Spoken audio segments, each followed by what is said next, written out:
Hi there and welcome to Hearthside. My name is Michelle. I'm the author on this blog. I've been working on making more of my entries accessible by creating video versions of them. Just a little note about this channel. Sometimes my videos are going to be a little bit quieter or a little bit louder. Today, luckily, is a loud day, and the reason basically is because even though I have my own office, sometimes my husband is in his office just down the hall and is working, so I have to lower my volume a little bit just so that he can work.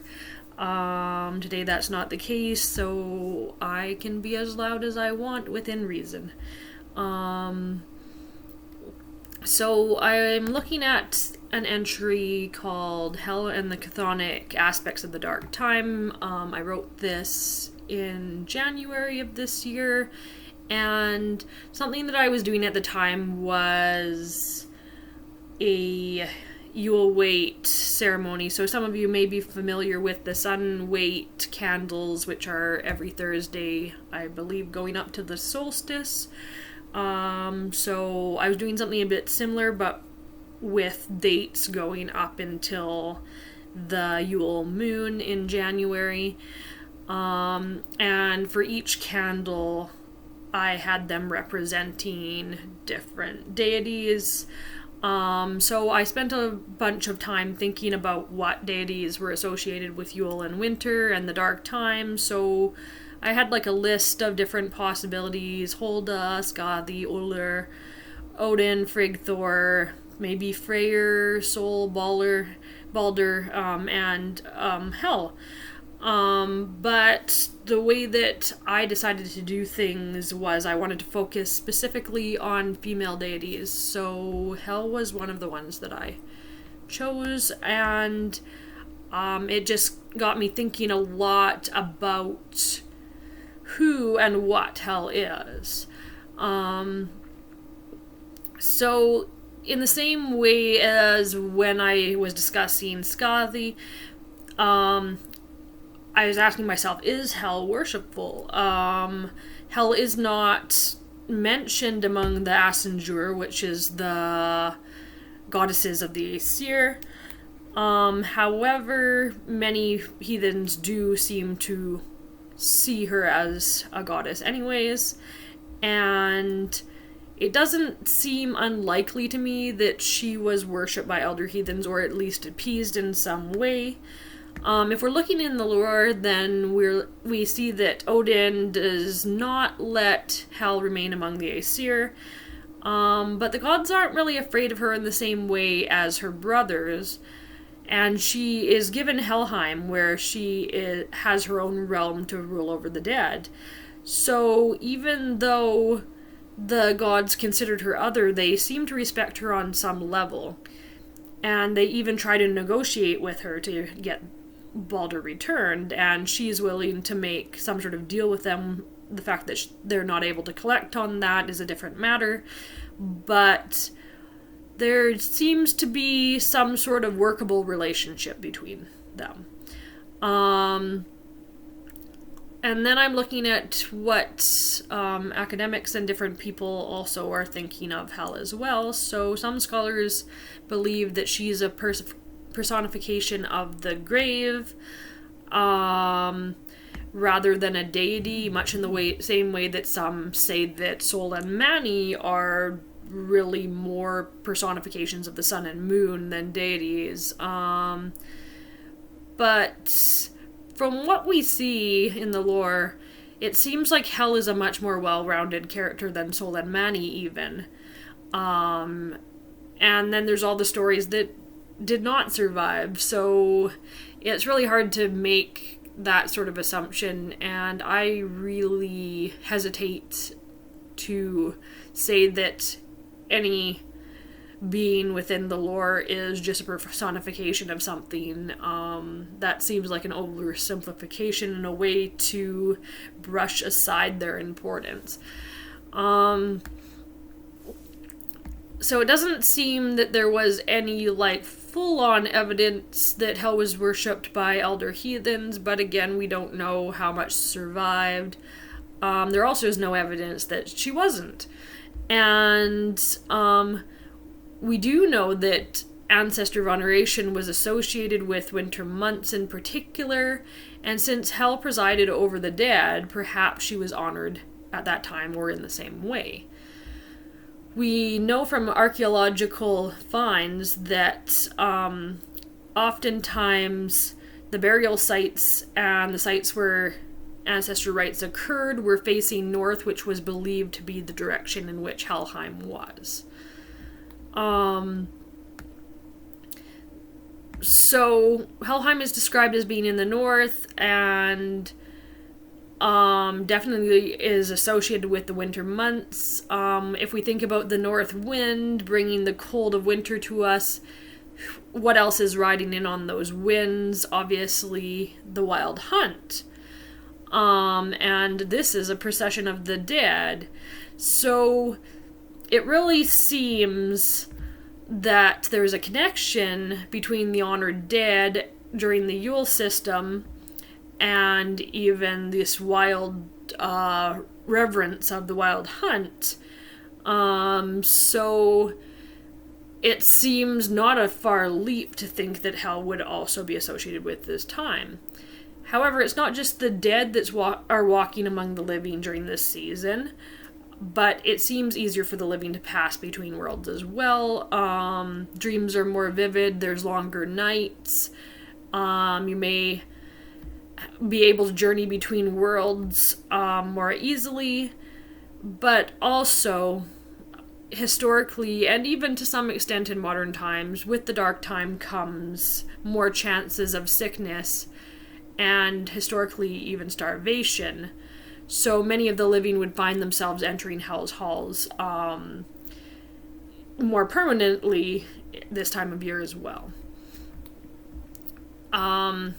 So while I say more permanently, I do have some questions like how permanently is that exactly? It's not as clear as it seems at first. Some sources suggest that all the dead pass through Helheim on their way to their afterlife destinations, whether that is Valhalla or some other hall. And others have suggested that Hel presides over those who die of old age and sickness, and that she guards them with jealousy. So there's a lot of variation, and definitely the heathen afterlife has a lot of complicated parts, and I doubt I would get two heathens in a room who would agree exactly on what the afterlife is like. So obviously, historically, that was accurate as well. To me, it seems strange, because what would Hel have been guarding jealously? It's not like the dead are just staying among the dead still come among the living, or at least some part of them does. And this is just sort of treading into that difficult territory where we would have to discuss the soul complex, and it seems to me that whatever she must be guarding, it might be the life force of the person, so the person could not just spring back to life again. But again, the lines are murky. Some heathens historically believed in reincarnation within the family line. And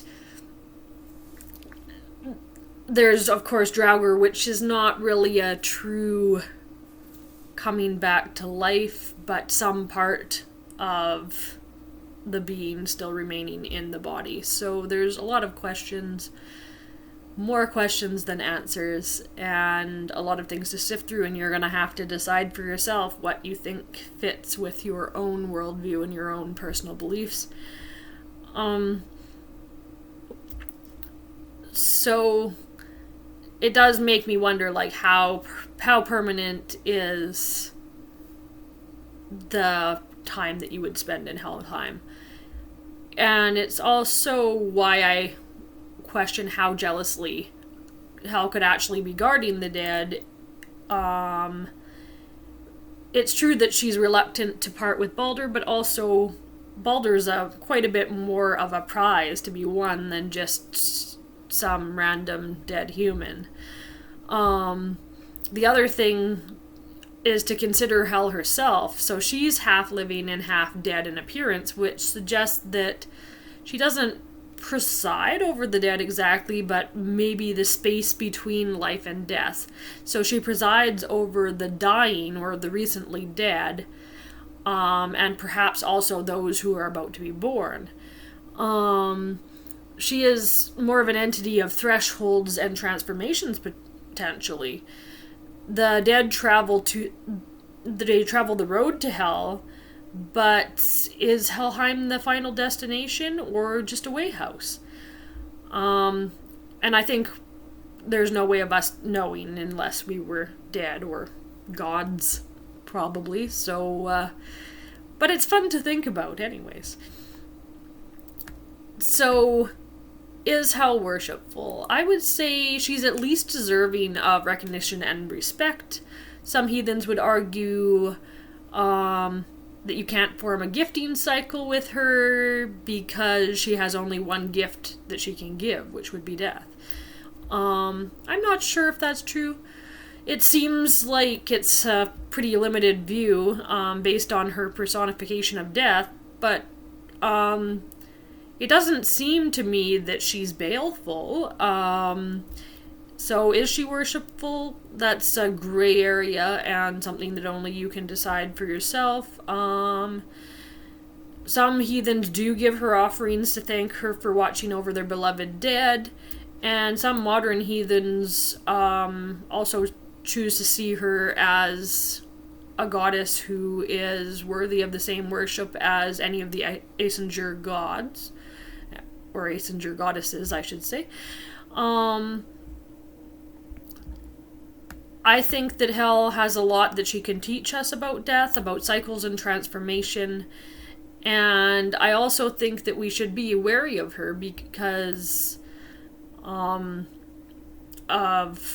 her associations, but also we need to be wary of any being that we are encountering, even the Aesir, the Vanir, because they're bigger than us and they all have their own agendas. So yeah, take that as you will. That is what I have for this one.